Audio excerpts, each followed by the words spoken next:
Labą dieną. Šiandien turim Rubiną 4564, turime išsiųsti į kitą miestą. Tai dar kartą, kadangi esu ant emocijos, nesenai taisiau plokštesiūlę mašiną, neminėsiu brandą, taisiau 16 valandų. Tai buvo nuo 6 ryto iki 10 vakaro. Nesu patenkintas savo darbu, bet siuva, sakysim taip jo. Tai šiandien mes turim tą mašiną, kurie neturi problemų, mažiausiai problemų su ją. Rubina 4564, čia grinai plokštesiūlė mašina. Dabar išpakavau ką tik ją ir patikrinam, ar viskas veikia, variklis veikia ir aš norėjau sutepti, kadangi vis dėlto siunčiame kitą miestą, ar kitą šalį, net nežinau, kur siunčiame dabar. Tai va, 4 kojytes reikia atsukti, va šitos guminės, ir tiesiog priekinė panelė ir viršutinį dangtelį mes galim ištraukti ir sutepti. Tai va, tiesiog paprasta, nesudėtinga, labai gera mašina, neprikaištingai veikia, jokių tau praleidimų, laužimų, niekas, viskas gerai. Jeigu pirkti iš buitinių mašinų, mano nuomonė, kad čia yra geriausia mašina pasaulyje, iš buitinių. Tai va, ir visos tos detalės, vat matot ant pagrindinio velino, viską galit sutepti, laisvai, geras priėjimas. Čia gamyklinis, matau, sutepimas vat yra dar. Va, galiu dar šiek tiek, aišku, praeiti su to aerozoliniu, kad jau tikrai 100% visur patektų. Tai va, ir kaip ir viskas. Daugiau kaip ir nieko. Ir vėl surinkam atgal. Tiesiog, va, dedam šitą dangtelį. Maždaug pataikysime, čia nieko sudėtingo nėra. Taip, taip, taip, taip, taip.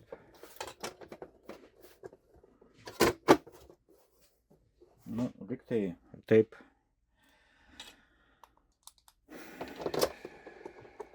Dar viena čia va stovi. Vakar taisiau. Irgi.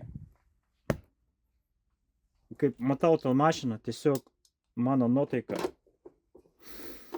žymiai krenta. Nemėgstu jokių plokštesiūlių mašinų, būtent išskiriant va šitos. Su šitą jokių problemų nėra, absoliučiai. Tuoj mes sutepėm tą mašiną, gal iš viršaus gal truputį ten papurkščiam, prisukiam tos kojelės 4 ir viskas galim siūt. Plokštesiūlės skirta palenkimui, trikotažui, su 3 dygstėm, 2 siaurai, 2 plačiai, priklausoma kokią adatą ištrauks.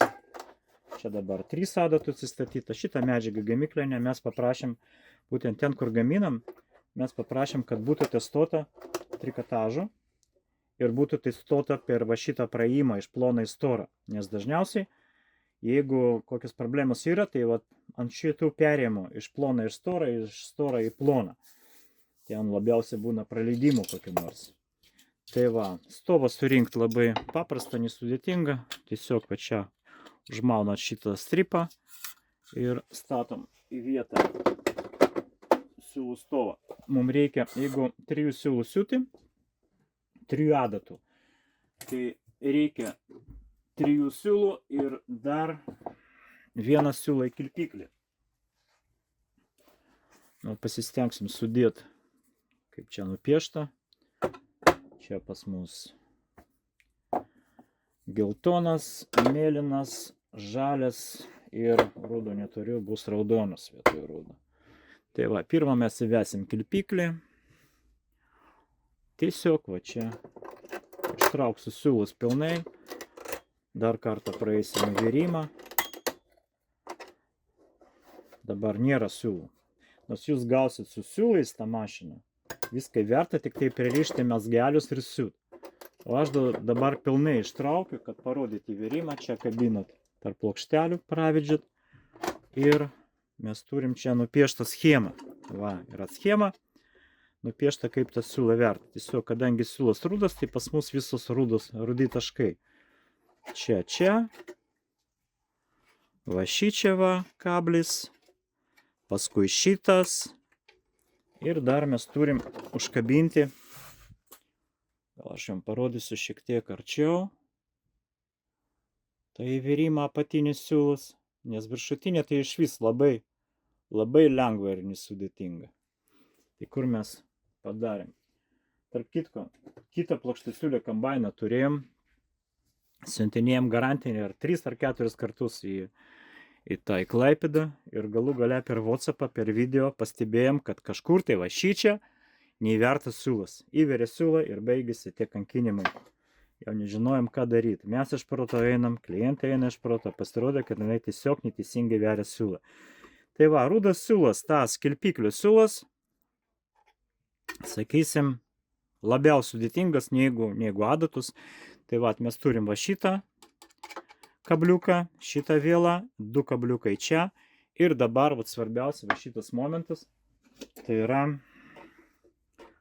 užkabinti už tą vėlą ir kartu už kompensatorių. Reiškia, va ta spirklytė va taip judės. Matot jo, jinai turi va šitaip judėti. Ir dabar mes turim automatinį siūlų įvyrėję kilpiklį, bet pirmą mes pravesim va čia rudas taškas. Taip, žiūriu į kamerą, jūs matot, dar matosi, viskas tvarkoja. Va čia taškas. Dabar aš turiu va šitą daikčiuką patraukti ir užkabinti va šitą va kablį. Taip, ir paleisti atgal. Viskas. Ten giliai įvertas, liko tik tai skylutė. Šitą aštri skylutė.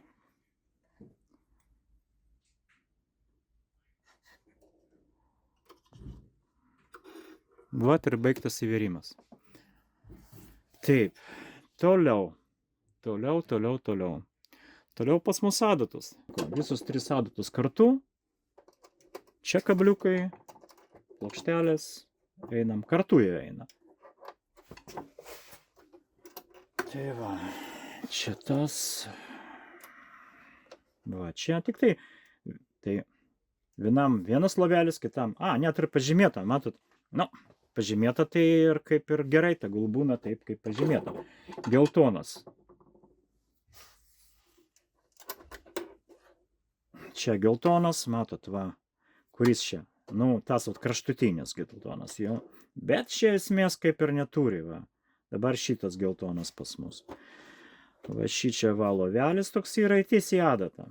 Adata tokios pačios kaip siuvimo mašina. Kai žinot, kaip mašina prastas, tai jie ten įsigudrina kažkokią tai Jersey, Super Stretch ten ir taip panašiai. Plokštesiuliams kažkokią tai mašinų kūrė, už tai, kad tos plokštesiulės jos, nekokybiškos. Ir tiesiog su paprastom adatom ten nenori siūt praleidimų pradėjo daryti. Tai jie pradėjo kurti specialių adatų, ten įsigudriauti, kad kažkaip tai siūtų tos plokštesiulės. Bet šičia tai tikrai nereikia. Paprastus adatus trikotažui statot buitinės mašinas. Ir viskas bus gerai. Siūsinai. Tikrai siūs, jokių problemų. Vis dėlto, viskas gerai. Bet aš tai pradėčiau vis dėlto nuo tos žalios siūlos. Nes man tai patogiau, aš nežinau. Va, žalia. Veriam. Reiškia, pas mus yra žalias. Žalią mes versim į dešinę adatą. Ir protestuosim mašiną ir siūsim tai klientį. Taip. Toliau. Per vidurį pas mus bus mėlynas.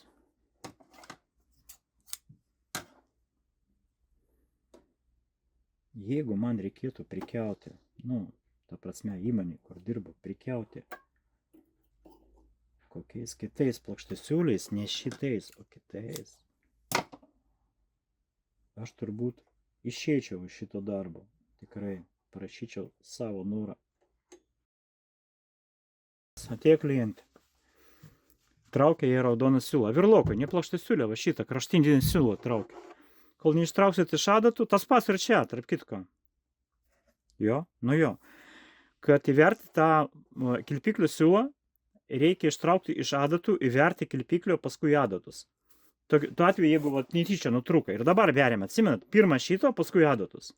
O jeigu siuvimo metu pas jūs nutrūko va šitas kilpiklio siūlas, jūs turit iš adatų ištraukti, įvert kilpiklį, o paskui į adatus. Kitaip 90%, 100%, kad mašina nesiūs. Taip, nu ką, siūvam tą patį medžiagą, va gamyklinė, kur buvo prasiūta. Dabar kitais siūlais, kokybiškai siūlais mes siūnam. Kojelę nuleist čia ir viskas. Nu jo, galėjom šičia patepti per tą skylę, kažkiek tai įvaryti tepalų.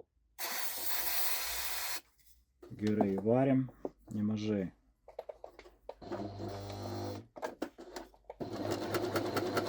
Taip, pradėjom.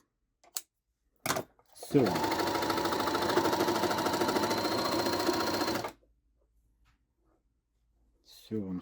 Siūvom, viskas gerai. Kažkodėl tai mūsų siūlas mėlynas, užsikabinės kur nors, ne? Nutrūkama mėlynas siūlas. Ir iš vis... Kodėl čia toks įtempimas didelis, kažin. Klausykit, mažinam to įtempimo. Gal čia 4, čia 4,5, čia gal 5. Nu, labai stipriai įtemptas, už tai nutrūko greičiausiai.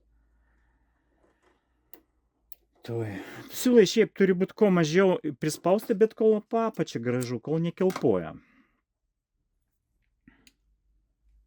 Čia dažniausiai 3-4, tas rūdas, o šitie, pažiūrim kiek. Tas, ir šitas dar lavelį iškrito iš lavelį. Nu, kaip ir taip. Bandysiu kitą medžiagą paimti.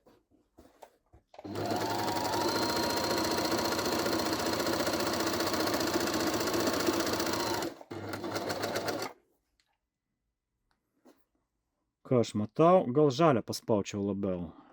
5,5. Taip.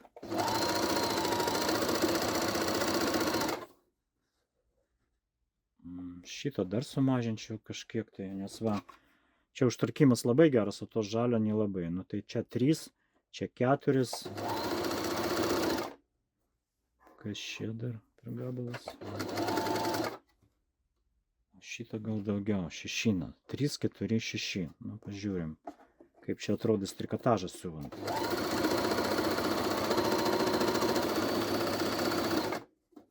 Super, idealiai gražiai.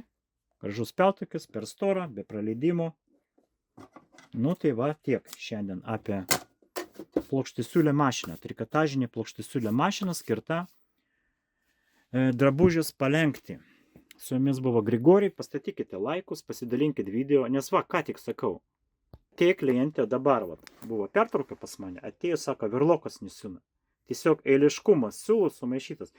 Siuva, va šitas siūlas, čia rudas ten raudonas virlokui, nesvarbu, čia irgi panašysim. Jinai veria tą siūlą, veria, o jo traukia. Reikėjo ištraukti iš adatų, įvert kilpiklių siūlą, o paskui į adatus, tokiu atveju. O šiaip, kad tai nebūtų, kad tas siūlas nenutrūktų, tiesiog reikia pirkti kokybiškų siūlų ir tada nutrunka labai retų atveju. Su jumis buvo Grigorij, baisiuvinis stilius, statykite laikus, dalinkitės video, mes jūs labai mylim ir sėkmės.